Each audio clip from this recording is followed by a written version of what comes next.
Hello everybody and welcome to round 5 of the Tail Racing Ring Runners in Season 9. It's time for the V8 Supercars this time around, and we're very much looking forward to it. I think the new gen as well. We've got both the Ford and the Chevrolet in the sim, and we're looking forward to using them for the first time in the Ring Runners as well. The Camaro and the Mustang going up against one another. We haven't got scores for this time around, so we'll go straight into the grid with Ray Tew leading the way ahead of Rick Putnam, then Dan McFarlane and Matthew Mayer on row 2. Curry Stassis has taken 5th ahead of Stephen Johnson, the first of the AM drivers in qualifying. He's ahead of Scott Sadler, with Dave Mull in 8th place. Pat LaBrosse and Ian Bertolucci round out the top 10, with Dave Hernandez and Jason Hightower sharing row 6.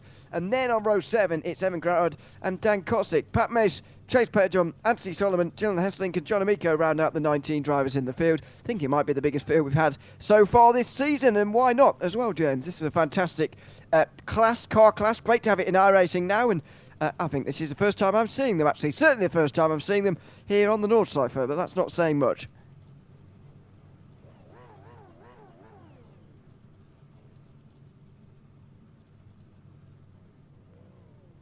You know, they are very, very, very, very difficult cars to drive. So I think these guys are going to have their work cut out with these. They've got to make sure that they can cope with the slip, because it does like to slide a lot. So be aware there could be some action taking place here with these wonderful machines. Yeah, it's a multi-coloured grid as well, which is great. Nobody is looking too similar to somebody else, which is positive. But Ray Tew has taken the pole position. Doesn't often do all of the season, unfortunately, but he does often make you wonder what he could have done if he had been at the whole season in multiple seasons in the past. Last season, he only did one round and unfortunately didn't have a very good time in things. But I think the season before he came in and won a couple of races from memory. So, you know, he's got a real chance of winning this, especially if he's been driving this car a lot. He might have a bit of a leg up over some of the others. Yeah, this car does need practice. I'm not going to lie, it does need practice. It will want to kill you quicker than pretty much most other cars. You've got a big beast with 600 plus brake horsepower, not massive tires on the machine, and it needs to settle. You cannot throw it left, right, left, right, left, right really quickly. It needs to settle after each corner. You've got to give it a minute before you can put the power down. So yeah, these guys are going to have a challenge. Getting this car around this circuit is going to be very, very interesting indeed.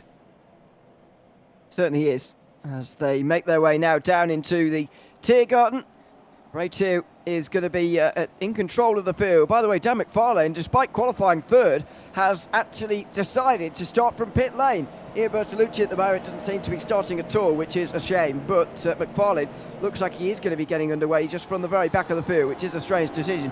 Ray Tew then in control of the field, and he's just going to wait that little bit longer as everybody tries to catch up to him. Hopefully there's no big stack up here as he waits for a while and then goes. The V8 Supercars round of the Tail Racing Ring Runners is underway, with Ray Tew ahead of Rick Putnam, who's going to be on the defensive from Mayer and also Stas in towards turn 1 for the first time through the shortened chicane, if you like, through turn 1 and 2. Tew takes the lead ahead of Putnam and Mayer, who go side by side out of the corner. It looks like Mayer has indeed got up to second place. That's a very good start from him. He's made it one place from McFarlane starting in the pit lane. He's made up another on the start here ahead of Rick Putnam, and he's up into second place already. Yeah, great start from Tew. He did what he had to do. He got the car off the line. He you know, waited and then done a run up, and everybody has managed to get out in front. No real dramas. Chase Petterjohn, Dave Hernandez had a little bit of moment, but as we know, we'll look at that later on towards after the race. But Scott Sadler, Stephen Johnson has just lost a place to Pat LaBrosse. LaBrosse just got through there on him. So Pat LaBrosse moving himself up into 5th at this moment in time, with Stephen Johnson and Scott Sadler leading of the AMs, of course, in 6th and 7th at the moment. Further back, Chase Petterjohn is here with Anthony Solomon, John Amico, David Anders and Dylan Hesselink. It does look like McFarlane isn't Oh, he is on the racetrack, but he is at the back in 18th. But Tio escaping like he has to just before they go into the first run of Nords. Yeah, McFarlane is going to be shown as a lap behind the rest of the field, by the way, for the opening lap, but it will sort itself out when they get to the line. He is not at the back of the field quite. Well, he is at the back. He's not a lap down, though. Onto the Nordschleife they go. Ray Teo is under a bit of pressure here from Matthew Mayer early on. I believe this is Mayer's first race of the season, and he started off well here in the Ford. Down the hill they go. Now into the Hatzenbach. This is flat out in some cars, but not in these. He's just got to lift off and then get back on the power again in time for Hatzenbach. Need to straighten up before breaking into here, really. But the one advantage this car does have over many of the others that we use in this series, it's that it can take the curves just that little bit better than some of the other. There you can see that left-hander there. You wouldn't normally be on the inside curve there on the latter part of the Hatzenbach, but they're able to. These Fiat Supercars are pretty good at taking curves. Here goes Pat Labrosse on the outside of Corey Stas, and that would be a great overtake if he can do it. He's got the power down nice and straight, and it looked like he is going to take fourth place here. Oh, and he just about does. That was close. Yeah, great move from Pat Labrosse. He's looking very, very quick here. Doesn't clearly qualify and doesn't reflect Pat Labrosse's pace because he has got quite a bit of it. Now, David Anders has had a nightmare. He's gone round 3 times already, so we'll have a look back and see how bad that was for Dave as these guys come down into Arenberg for the first time, and Labrosse tucked in behind, coming on to the back of Rick Putnam, and Mueller and Ray Teo up the front. It's going to be difficult because we've got 3 cars practically with the same livery, give or take. Mueller and Teo have got the same livery, and the only difference between Putnam's car as well is the anime on the side. So 3 of them in the same coloured machine, which is going to be interesting for us. Yeah, I didn't spot Teo and Mayer when I said earlier that everyone was in different colours. They are almost in exactly the same colours, as it turns out. But they've got off to a good start. I think that the early showing here, I'm not taking anything away from them, but I think the early showing here suggests that these two do have a bit of experience in this car compared to maybe some of the other drivers in this field, because they maybe they've even practiced this race together as well, because they're in the same livery and they're driving at a very similar fast speed at the moment. Yeah, they are. They're doing a great job, Teo and Mueller together. Putnam has now got the little gang coming in behind him. Labrosse, Stas, Johnson all closing in on him, with Hightower further down, sitting for company over Scott Sadler. Sadler chasing down Stephen Johnson in the arms, but Evan Krautfield, untraditionally, down in 9th place at the moment. He's a long way down, but he's for sure going to do the work to get back through the field. Putnam has either made an error or has been overtaken, and I think it's the latter, or maybe both, because Pat Labrosse is suddenly up to third place, and Corey Stas is right behind him as well. This is going to be one of those cars and one of those races where we do see a fair amount of errors, small or large, but overtakes certainly as a result of that. There's going to be plenty of those. Yeah, there is. These cars are very, very, very fast machines, and I think that there's going to be a lot of people who are going to be able to cope with the power, and there's going to be probably quite a few that isn't going to be able to cope with the power. They are quite big, so they have to be aware that there is some meat there from these guys that be aware these cars are quite powerful. So let's see how they get on and whether or not they're going to be able to make this work. Hightower's up to 6th place. Stephen Johnson is falling through the field, but he is still leading in the AMs, ahead of Krautwald, who's just got ahead of Scott Sadler. There was all sorts of changes going on there, just on the exit of Bergwerk. They get away with it, though, on this occasion. Solomon quite close to Dan Kosick, the former AM driver and the AM leader as well, back in the AM champion, I should say, in the previous season. And in towards the style strecker they go. And Putnam hangs on ahead of Corey Stas, but I wonder whether that early start is starting to go away, although Stas had a big slide there and he dropped back a little bit. Yeah, Stas, unfortunately, dropping back behind Putnam just a little bit. I don't think it's too drastic, and I expect him to be able to close that up. It'd be interesting to see the draft in these cars. They are quite big, heavy machines, so I'd be very interested to see how they get on here and whether or not they're going to be able to sort of draft each other. I think this is the thing. Are they going to be as strong as GT3s? They're not going to be nowhere near open wheelers, but they're also not slow. So, yeah, I think I'm going to be interested to see how this draft works on this dotting a hoe for these. Yep, it is going to be very interesting indeed as we see a change of position there. Crowder gets ahead of Stephen Johnson. So the AM battle is going to be on pretty soon because Scott Sadler is going to be getting the momentum here on Stephen Johnson in 8th place. So all getting very interesting. Pat Labrosse is catching Matthew Mayer as well, and I don't think that's Labrosse going any quicker. I think Matt Mayer is just struggling a little bit to stay with Theo, who has got 2.5 seconds at the front of the field now. Yeah, Theo absolutely flying. He's clearly been out in this car. He's clearly practiced this race circuit in this machine as well. And at the moment, he is absolutely flying. 2.4 seconds. Pat Labrosse looks like he's also been practicing. He's closing up on Mueller, and it'll be interesting when they get onto the dotting a hoe what sort of speeds we're going to get. You can see the speed on the right-hand side at the moment.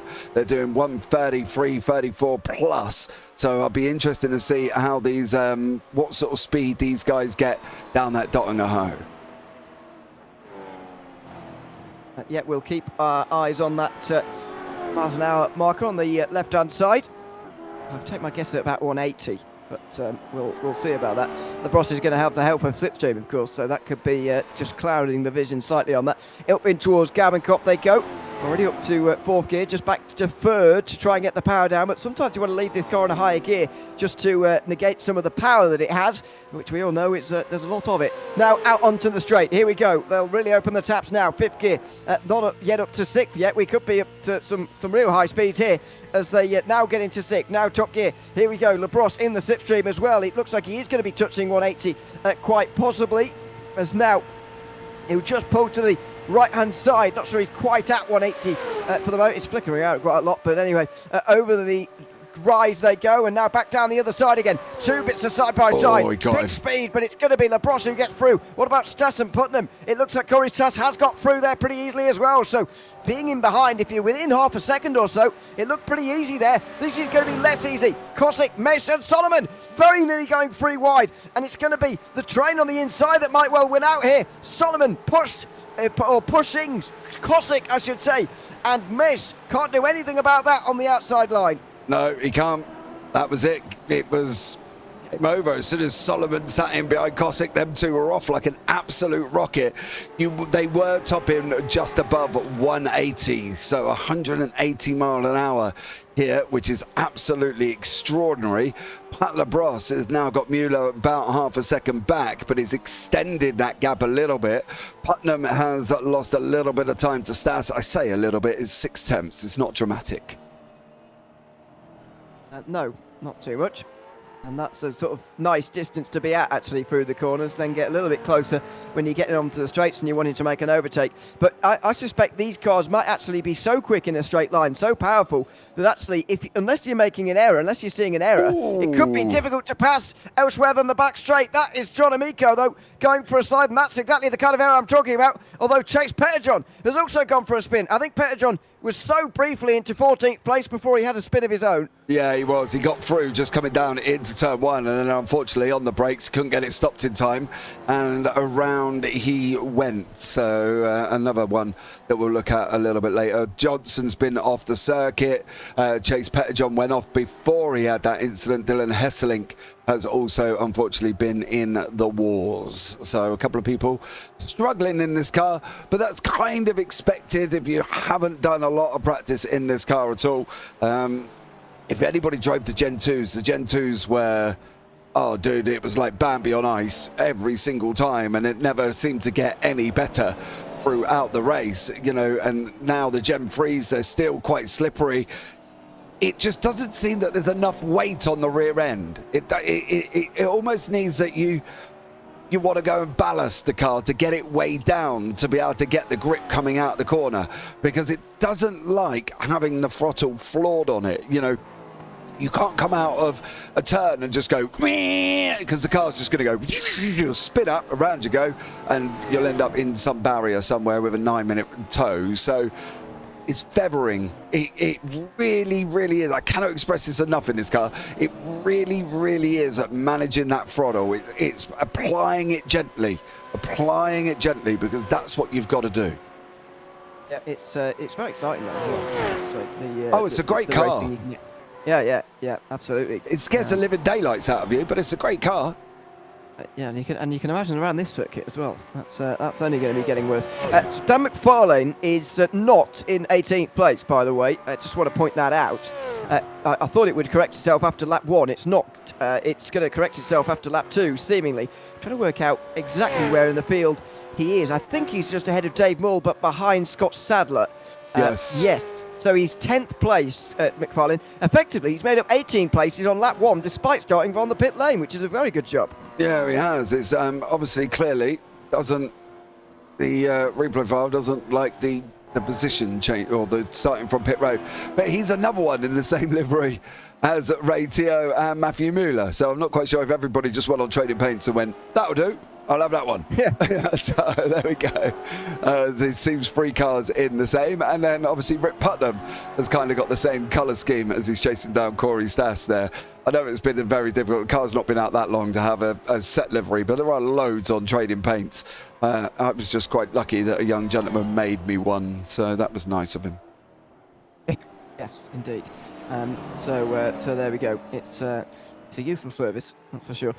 Putnam versus Stas continues, as Evan Crapwright has caught Jason Hightower as well. So it's all going on at the moment. Oh, careful! Slide for Stas. That's exactly what you're talking about with getting the power on there, and the curve didn't help him. You can get away with getting over these curves, as I mentioned earlier on in this car, but not quite when you're on the power like that. Needs to be slightly more careful with the right foot, does Stas, and that was a good save in the end. He gets away with it. But that's exactly what you mean. Exactly what I was talking about. You cannot apply the power hard like that. You can see now. Do you know the problem is if he's heated them tyres, they're going to be horrible. And I do mean horrible. He has to, as Putnam runs wide there, he has to really now take it easy for a couple of corners or more for Corey Stas to get that tyre temp back down again. Because it isn't instant. These cars hold on to that heat. And before you know it, you are literally sliding all over the place. So Stas has now got to be really, really nice to that machine. Got to take it out for dinner, buy it flowers, give it a steak. I don't know what he's got to do, but he's got to get that tyre temperature now down once you've heated these up. Yep, he has. Otherwise could be in a bit of trouble as he makes his way now through Kesselton. He's actually made good progress since then, but look at the speed. This is the fastest car we've had this season by some distance in terms of a straight line. The HPD obviously faster over an entire lap. However, in terms of straight line, I actually think this car is quicker than the HPD. It just looked especially quick there, coming through that section. Going to be a real change of pace next week, by the way. We're going in the Renault Clios. I expect you're looking forward to that one as well, actually. I like the Clios. Yeah. Don't get me wrong. As long as... Oh, I've got to check. As long as we're just going on Nords, and even then, it's still a long lap in the Renault Clios. It is the combined short... Oh, God, it's going to be like 9.5 minute lap. It's a combined short layout. Not the fastest cars, but they are great fun to drive. They're like little skateboards, and you just sort of hurtle them around. It's absolutely amazing. But yeah, not going to be the fastest ones. Yeah, I think they're slightly too quick, though, to do just the Nord side for it be a bit short of a race. So they sort of don't quite fit into any layout, really. In case you've not seen this series before, by the way, every race is 4 laps. Every race is at the Nord Cypher, but a different layout. And roughly, the lap times come to about 8 minutes, or just over, certainly over 8 minutes, unless the car is very, very quick, and we're using the longest layout available anyway. Yeah, that's how the series goes, in case you've not seen it before. Evan Crapwright is still behind Jason Hightower here, and he's got a nice livery going on at the moment, I've got to say. Nice colours, blue and at the front and red at the back. Sort of similar to the Hightower, but shaped a bit differently. And he does look a bit quicker as well, I've got to say. He's been catching in these last few laps, or these last few corners, and he's going to be looking for 6th place, I suspect, on the back straight. Yeah, I suspect he will there as well. He's in that Wendy's livery. If anybody doesn't know what Wendy's is, I believe it's a fast food restaurant in America.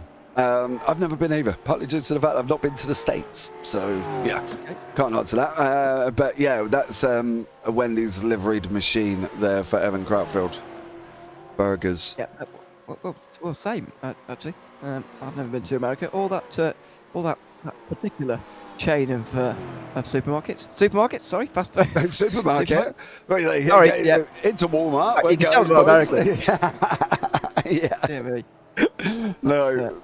But it does look nice, though. I've got to be honest on this car. Yeah, absolutely. That's not a great run up the small carousel, I've got to say, though, and he might be too far back now to be making a move. It's Camaro versus Mustang, by the way. Oh, wide! Carefully. Oh, he saved it from going in the wall, at least, but he's not going to get the position now. That was a scary moment for Evan Crockwell there. He was trying to maximise his exit as much as possible. He just went a bit too wide and got into the grass. Yeah, again, these are open setups, and again, we have seen this make a massive difference on this. At some point, 2 seconds difference going down here, but it does look like then it's not 2 seconds. He's going to be, he might pull in a 10th if he's lucky. And it looks like Crutfield there, that one mistake has cost him. Got Anthony Solomon, who's about 7/10 back at the moment from Dan Cosick. And Solomon in his traditional Liverpool FC livery there, Mr. O'Leary. Should be red, really, if it's got that logo on it. But anyway, never mind. Down the hill. It probably should be on the car in general. Nice. We'll see if he can get through. It doesn't look like it. John Amico looks like he's just lost out to Chase Petterjohn. I think that was a mistake through the final parts of the lap, and he's been in the wall as well. I wonder if he'll be using his fast repair this time around. I suspect he will. Yeah, both of them have been in the wall there. Unfortunately, it looks like they've both had another little bit of an incident. Matthew Mueller has also... Oh, well, I've got a sign that he's crashed, so I'm going to mark that one for a little bit later on and find out what that one is about. But Solomon has closed right into the back of Cosick, and Stephen Johnson has got Dan McFarlane, who has now swapped to where he is, sitting in 8th place. Yeah. A little bit wide there for... Makes you wonder why he started in the pit, doesn't it? Yep, absolutely. He has been doing a great job, although he hasn't... now he's got up to the top 7 pros who have been there from the start, and they're ahead of all the AMs, so I think progress is going to be a bit slower in these next few moments, but nevertheless he has done a very good job indeed. 6 seconds though, 2 laps to go. He's going to have to work hard even to get into a top 5 position here, which I think could be a stretch too far. Just behind though, Stephen Johnson is in the lead in the AMs, and what a great start to the season he's having. It's very much he versus Scott Sadler for the moment in the AM class. Yeah, these guys, them AMs are having a great battle. I do want to just pop back to McFarlane for 2 seconds. 8:45 last time around. Putnam, 8:49. 4 seconds. Yeah, but that's only 8 seconds over 2 laps, so... and that doesn't factor in the fact he'll have to pass, so I think it could be tricky for him to get into the top 5, but he is quicker, there's no doubt about that. Yeah, he's 6 seconds back from Krautfeld, who did an 8:47. That's not really going to help. Hightower did an 8:48. That's 3 seconds, but he's 7 seconds back. Oh, it really does depend on how far McFarlane's going to be able to get here, whether or not he can get any further, or if he's going to be stationary in 8th. So we'll keep an eye and see where he goes. Bertolucci did not take to the start, but Corey Stas has got Putnam in behind him. I know this is commentator's curse, but I don't care because it is so impressive. 2 laps through, and nobody has had a major accident that has forced them to tow back to pit lane. And the reason I'm mentioning it is because I was expecting there to be many by this point because of how difficult this car is around this circuit. But what a great job from everybody so far to have stayed on the circuit and out of the pit lane for the most part. Petterjohn has taken his fast repair, but that is it. Out of the Flugplatz goes Corey Stas, excuse me, and that was not ideal. Just shows you that even the corners you don't think about in some other cars are ones you need to think about in this car. Yeah. It's really hard not to go back and express that it is a really, really tough car. It really is. Ewan, I think the Gen 3 and the Gen 2 are the hardest cars in iRacing to drive because of the way the makeup of them and how they are, and the power to the ratio through the back wheels compared to tyre size, and the slipping and the sliding, and how it wants to get loose every 2 minutes, and how it's just all over the place. It is really, really tough. And the fact that we've only had kind of, I'm not going to say minor incidents, but the fact that we've not had a massive collision where people have had to tow back, I am shocked. it just goes to show the skill of these guys in these cars is very, very impressive indeed. Yep, it is. This is Dan Kosick, meanwhile, on the back of Dave Mull. These two fighting for 11th place, and they're quite a long way down as far as pros are concerned. In fact, they're behind Johnson and Sadler. Kosick promoted to pro after winning the AM Championship last season, and I've got to say he's been holding his own so far this season, very much so in the pro category, but this is probably the first round where he's struggled and really lagged behind even some of the AM drivers now. Yeah. But you give somebody a difficult car, it's going to happen, isn't it? I think that's the thing. He's, you know, they've picked, it's a tough round. And no matter who you are, at some point, one of the cars this season is going to catch you out. You know, Clio's next week, GT4s, Spec Racer Fords, let's not forget. They're, well, slidey. Then you got the GTPs, BMW M2, GT3s, you know, and then whatever comes out at Duck Week.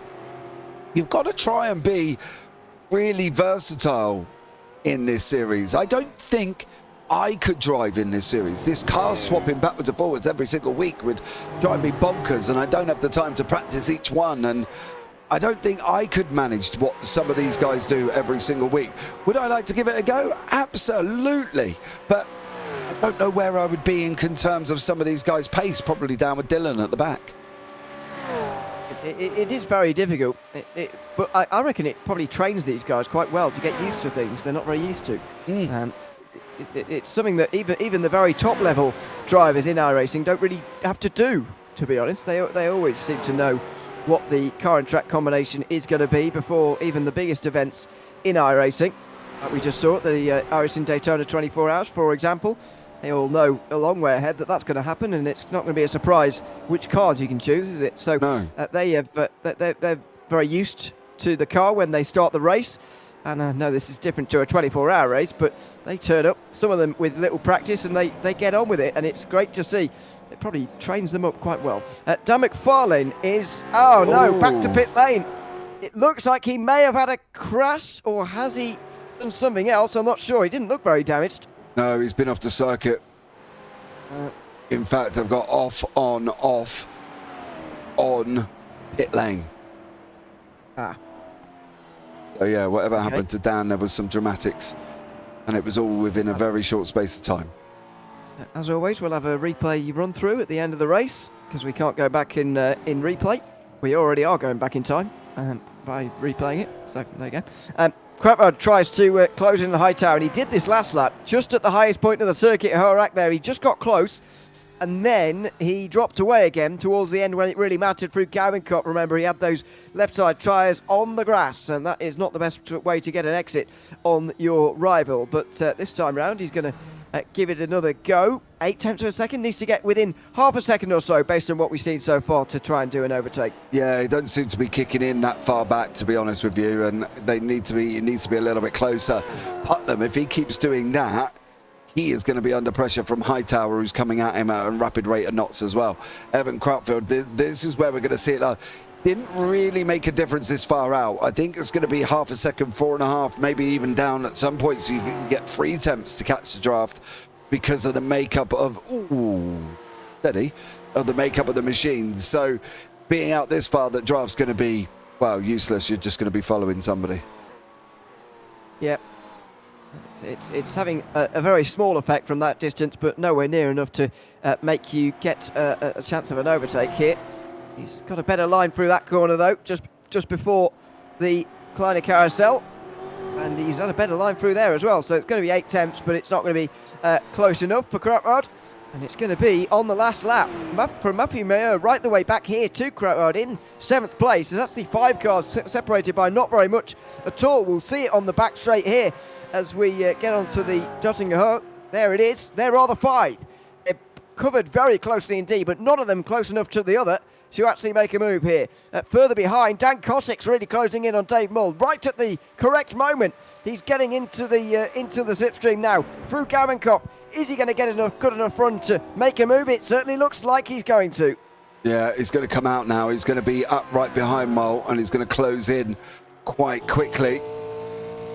You can see 4.5. Yeah, give or take 4 attempts, but Crutfield's also closing on Hightower. Oh, got him into Tear Garden. Dan Kosick is now... It's not quick, is it? The draft isn't quick compared to what we used to. When they get into a degree, it starts kicking in now when Mo goes on the defense. Here we go. He's getting it right in close now, but it's going to be so difficult to go side by side through this section. And so he's not going to. I suspect there might be a bit of a setup difference here, and it's worth noting that this is Mustang versus Camaro.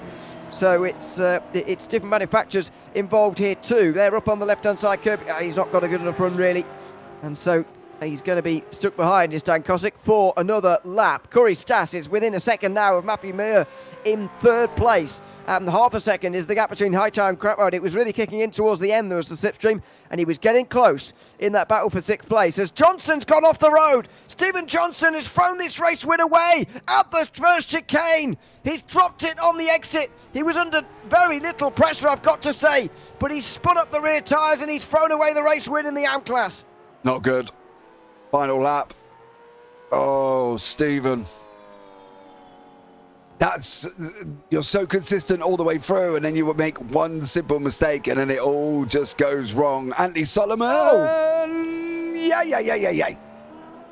That's not going to help. He's going to be hearing gravel hitting that undercarriage of that car at a rapid rate of knots now. But we've got Corey Stas, Matthew Mueller have also really come in, and Putnam as well. So this could be a great, interesting last lap. Solomon and Johnson, both of them just made mistakes, so they're back together on the race circuit as well. And you've got Hightower, who is still not getting rid of Evan Croufield. Croufield is still sat in there. Yep. He needs to stay close on this lap and then look to make a move towards the end of it, and that's going to help. Hightower just going a bit wide, though he can take a late apex, to be fair, through that corner and get away with it, and he has this time round. Hightower stays close on board with him. This is going to be quite a shot to look at here, because he's going to be trying all he can to get ahead or at least stay with Jason Hightower for the moment. Pretty late on the brakes there and towards the Hatson back, but he's pulled it up in time. And look at this, just 3/10 of a second here. He's probably going to have to wait for the end of the lap, though, which is the frustrating thing for him. You know, if he can stay this close, can he get the run down into Arenberg? I'm going to say no. Oh, positivity. I know it's a bit negative of me, isn't it, really? But I think these cars are just too quick, to be honest. The straight on the towards Arenberg actually takes quite a long time in normal cars, but these cars are so quick that the straight is almost over before it's really begun, and he's not got a good enough run through Flugplatz anyway, unfortunately. So he is going to gain at this kind of speed. You'll get a lot of slipstream, but the straight's nearly over already. Yeah, you're right. Didn't make it. No, you're right. It literally was... Well, it was over in a blink of an eye, wasn't it, really? They got on, they started going, and then that was the end of that one.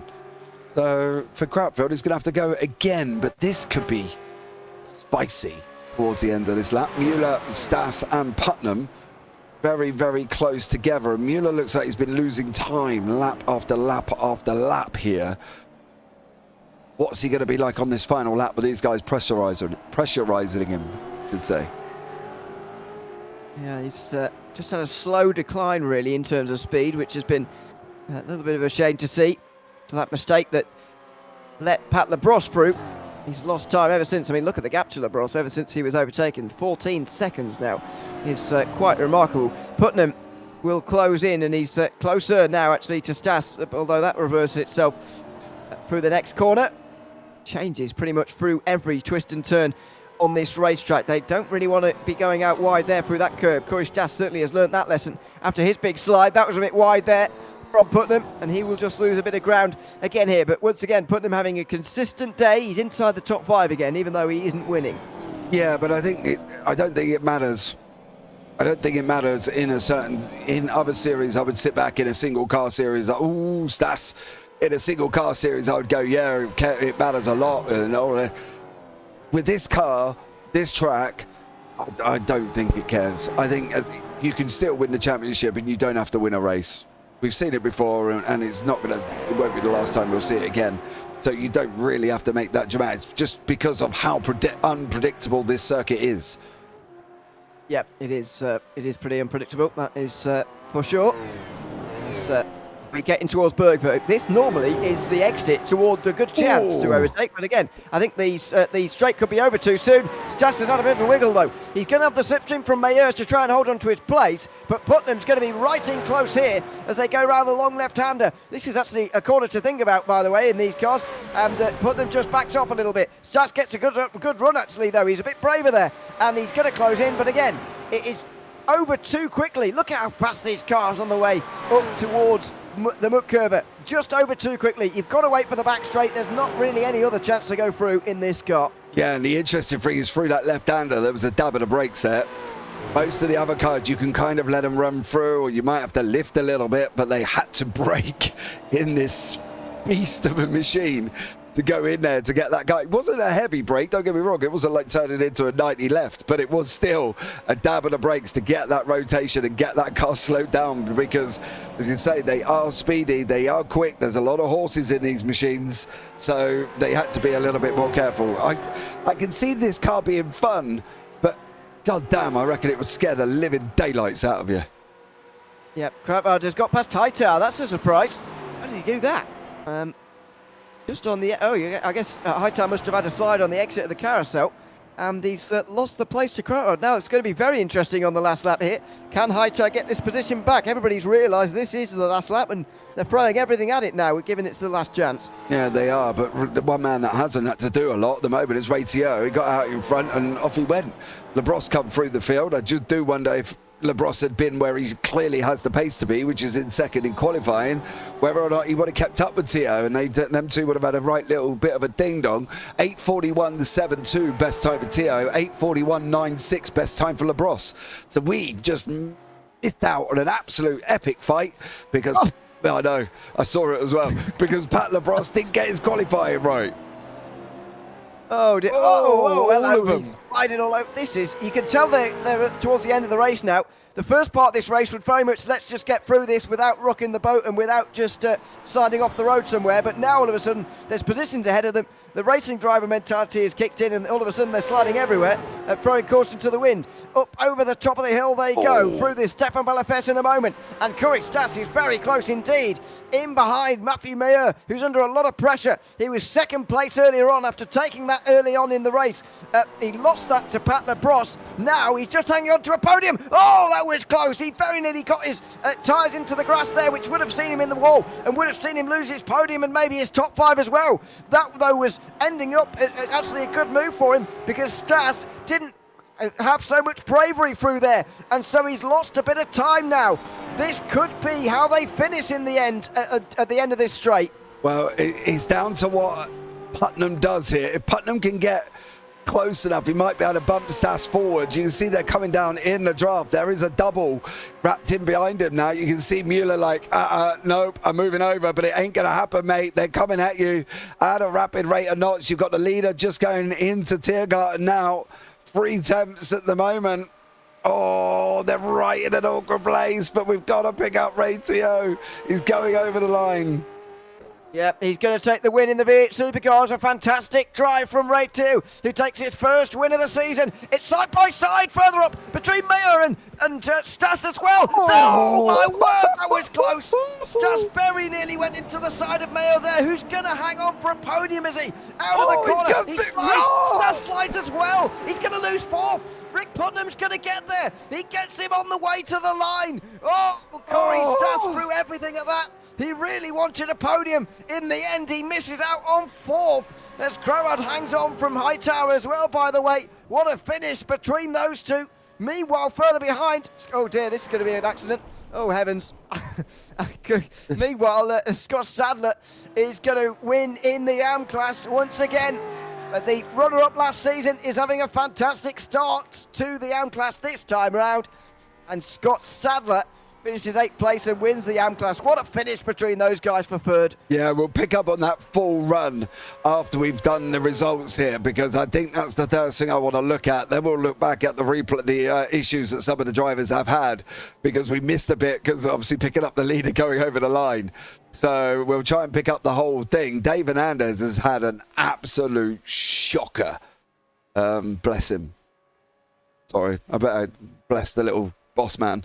But he has had a nightmare So, yeah, for Dave, him and John Amico together have had their fair share of spins and thrills. I feel they might be focusing on the replay here as well.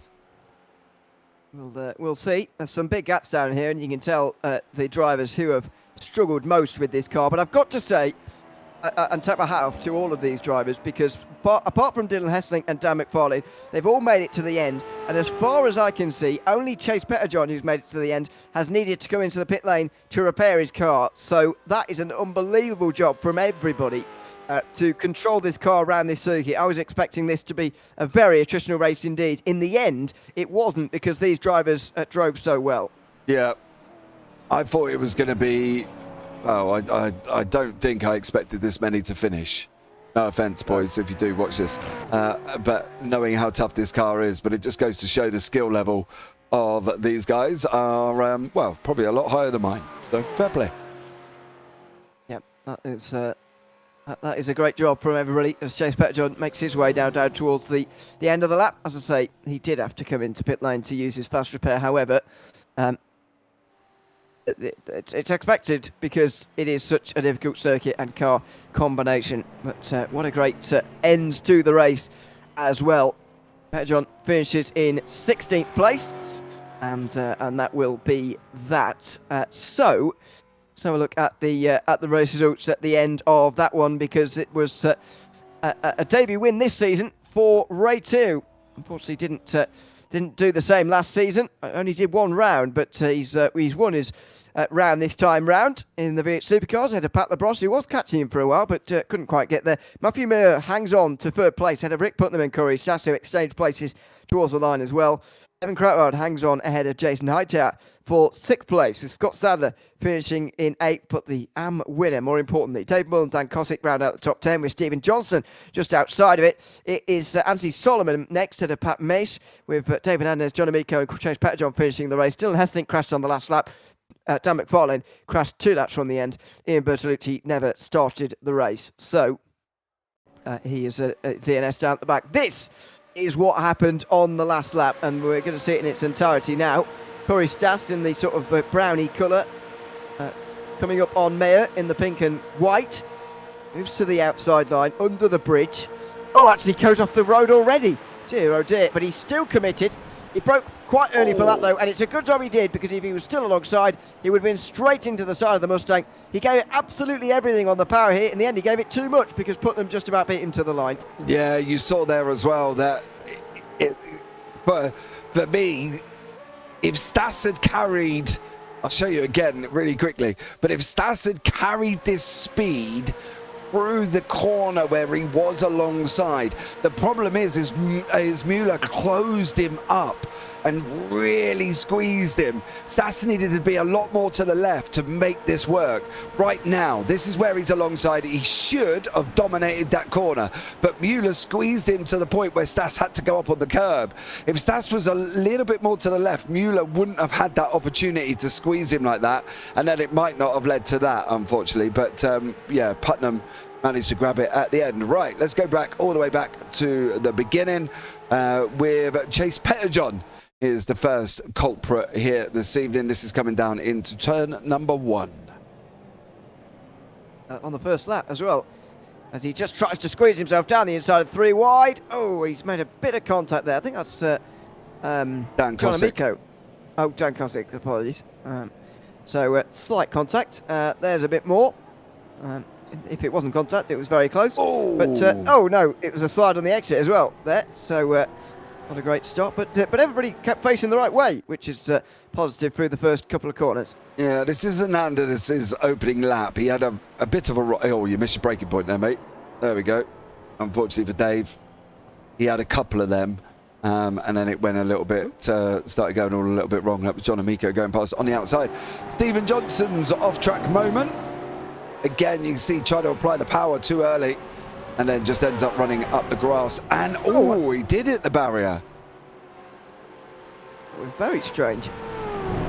He just sort of drove in there, which was a bit odd. Yeah, it looked like he velcroed into it, which was a little bit whiz. Dylan Hesselink, this is the opening one of his. You see Dave in the background doing more little spins and having a bit of problem, but Dylan, wow. Hey, where's Dave? Where's Dave? Oh, there he is. Yeah, didn't quite enter the into the carousel as he could have done there. As down on the brakes they go. We caught a bit turn of this. one. This is what we saw live with John Amico, and then Petterjohn a couple of minutes later goes for his own spin. That was synchronised. Well, not synchronised, but sympathy spin there for Chase Petterjohn. Yeah, Chase Petterjohn and John Amico doing the same thing together. Now they do the same thing again here. So we're going to pick up. Chase is going to have a moment now. And then John has another moment. Oh, actually, that's quite a long way. That was probably a good 20, 30 seconds after coming in here and has his own little moment on this one. So, missed your breaking point. And hits the wall. Now, I've got a notification that Mueller has had a crash. Now, I wanted to watch back at this, but I'm just wondering if he ran deep into one. And then he's had to, Yep. Yeah, he did. He did that as well. Dylan Hesselink, unfortunately, had quite a dramatics again here. Poor old Dylan. Not applied the pressure too early. Yeah. Into the wall. Dan McFarlane. Now, we said he went on, off pit lane. Well, this is why. I can see what's going to happen here. Yep, he's not going to get that stopped. Oh, didn't turn in. Couldn't turn in, and then went, back onto the road, but retired eventually from the race. Just a bit too quick. There you go. There you go. Slides his way through and then decides the damage is too much to continue with. And on the looks of that, he was probably right. Yeah, on, off pit lane. Stephen Johnson, leading AM's final lap, throws it away. Yeah. Oh, he's already gone. The back end of this, but and I bet you can guess what's going to happen. I suppose panicking slightly that he went wide there, just trying to get the power down a bit too quickly. He spins into the wall. Such a shame for Stephen Johnson, because he was on his way to a victory there, and that would have really put the pressure on Scott Sadler as well, as they were having a good opening to the season. But Sadler now has really taken the advantage in the AM's first time round. That's a half spin for Petterjohn that he just about saves. Yeah, this is David Anders. I think this is Dave's last one out of the dramatic. There was quite a few in the middle of that. Oh. Do you know, with that, that's panic. That's, I've applied the brake and the car's not stopping, so I've got to now slam the brake. And, well, as you saw, when you slam the brake, you end up going round the back end. Now, this is Dylan Hesselink one. Whatever happened here, he sent himself back to pit lane. Ooh.